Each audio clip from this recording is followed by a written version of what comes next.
Hi, Graham Vincent, Violinmaker, musician. I'm in the workshop again. Last time we spoke, I was just, I think I got the fronts and the backs to this stage, which is kind of just the initial roughing out. So I'd made the edges at 4mm, and then I sort of brought the start of the curve into it. So, let you into a little secret. I actually realised that on one of the fronts I'd really fouled up, and I'd actually sort of taken the edge down to sort of in 1 point to 2.5. So I was faced with either repairing the front or starting again. So this particular one here is last night and this morning's frantic work getting it up to the same stage that the other one was when I realised I'd gone wrong. So anyway, this is actually an old floorboard, or two sort of bits of an old floorboard basically. So I've got one which is the drawer sides and one which is a floorboard. Both good bits of wood. I'm happy with both. Let me show you where I've got up to on the other one. So what I've started doing on this one is I've started putting in the actual edgework. This one, not yet. So what I thought I'd do is quickly show you how I do that edgework, or the first part of it anyway. Let me just do you a little sketch. So imagine that's a cross section through the edge of the top. So it goes off, you know, like that. This is 4mm. What I like is for the purfling to effectively make a square with that. So that's 4mm. So the first thing I do is I use my purfling cutter to put that mark in, that line in there. And then I use a gouge to do that, and I use that first line as the guide for where the edge of the gouge, the channels to be. Then this will be sort of taken on like that and what have you.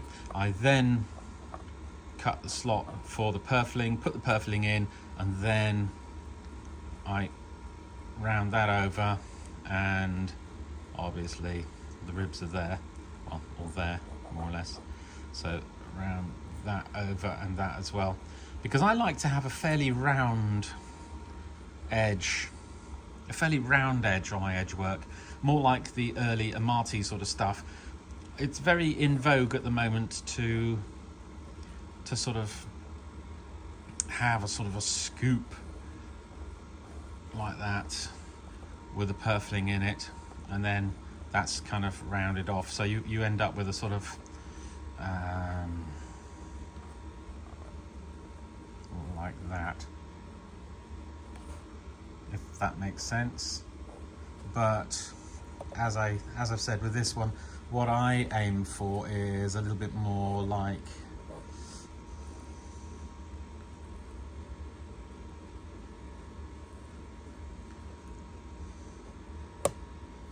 so I haven't got that sort of hard line there. I've got instead of this shallow curve here, I've got a steeper rise, and then a sort of a more of a like a bead running around rather than this detail, if that makes sense. So there's the front. I just use a really cheap, like the cheapest of the cheap Chinese purfling cutters for marking out. So I've got it set at 4mm. So let's just start. I don't take it right into the corners, because that is something that you want to design by eye to suit. So obviously you'll need to react to the way that the grain is running, because the grain will want to try and pull the cutter in one way or another. But I quite like doing this because this gives the gouge a very it gives you a nice clear line to work to when you're cutting that channel. When you're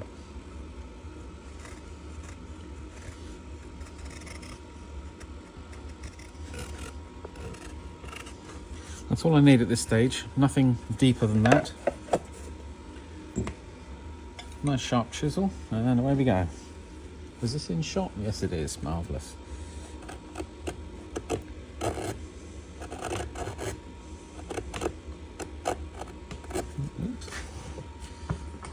Gotta tighten up my vise.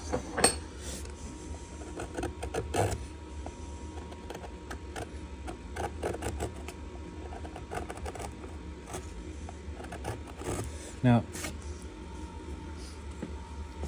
this edge is all about 4mm thick at the moment. I know from experience I'm cutting down about approaching 2mm, or about 2mm there. So obviously that means that I'm already introducing quite a nice thin edge onto the plate. But that's what I'm after, and that's what I like.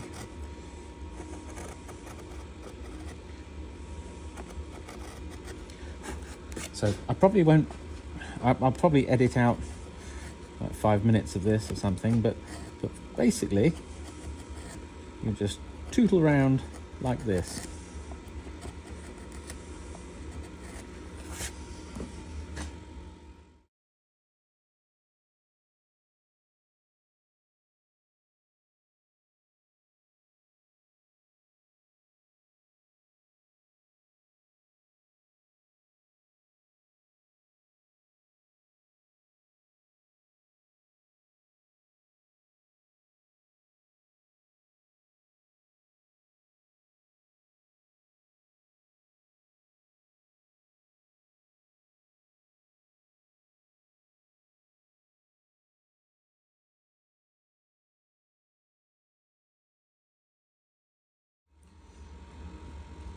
One of the nicest parts about this job is this is where you define another of the key artistic parts of the violin, and that is the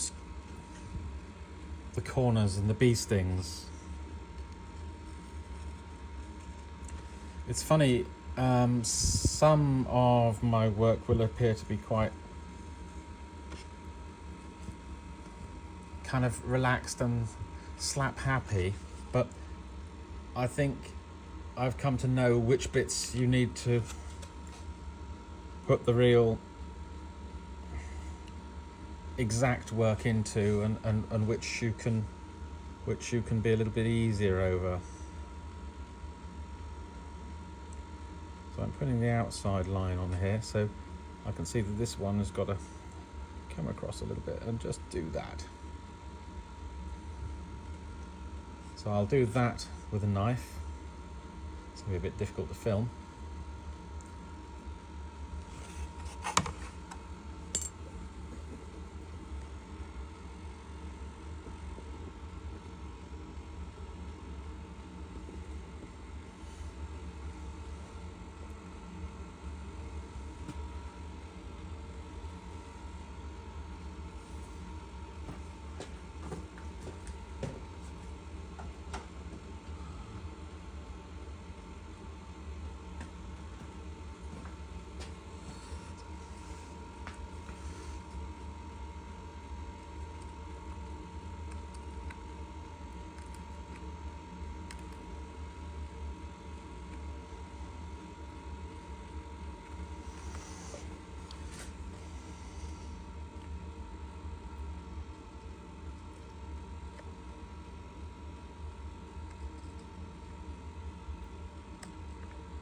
Normally I'd support this corner, but with the trying to film it for you, I'm just having to be careful not to press too hard and snap it off. So that's that. And then, I mean, obviously when I've marked out the inner line, that will all suddenly make sense. So that's setting that. I mean, you can see how the rest of this is going to go, so I won't necessarily film all of this. So probably the next the next bit will be me just showing the marking out the inner line as well, and perhaps putting some purfling in. So we've established the inner edge, sorry, the outer edge of the purfling, which we've also used for the outer edge of the scoop, which I put in with my little gouge. So now I have used a piece of purfling to mark the width that I want for the purfling channel, and I'm now reset the purfling cutter, and I go around and scribe the second line. Now, I'm not claiming to be Stradivarius, but Stradivarius used a purfling cutter with one blade only, and he used to sort of mark one side, then adjust it and mark the other side, and that's what I do as well. A lot of people use a cutter with two blades, and there's certainly a powerful argument for doing that. I've tried both, and I just prefer this method, really. I don't really know why, but I just do anyway. So there we go. So that's the next job. But whatever anyone tells you, this is all personal preference. None of it is right, none of it is wrong. Do what you want to do, okay? This is subjective. All of this is subjective, so there's no right and there's no wrong. Especially if you're making it for yourself, there is no right and no wrong. So there we go. So here we are, purfling cutter reset, and yeah, basically you just go around again like so. Deepen the lines with a knife, pick out the waste.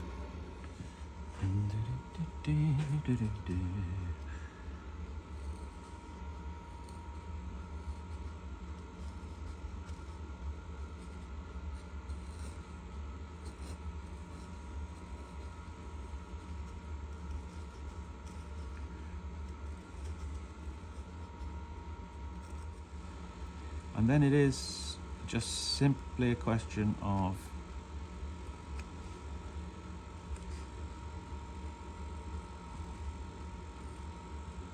just gently deepening the line,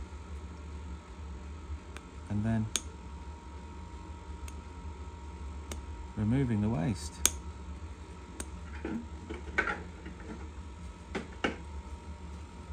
The tool, which is sort of designed for the job, or any small hooky thing, you know, you could make one of these with a bent nail with the edge filed, or with the end filed to a flat. Then by a combination of picking and scraping like that, you clean out the channel.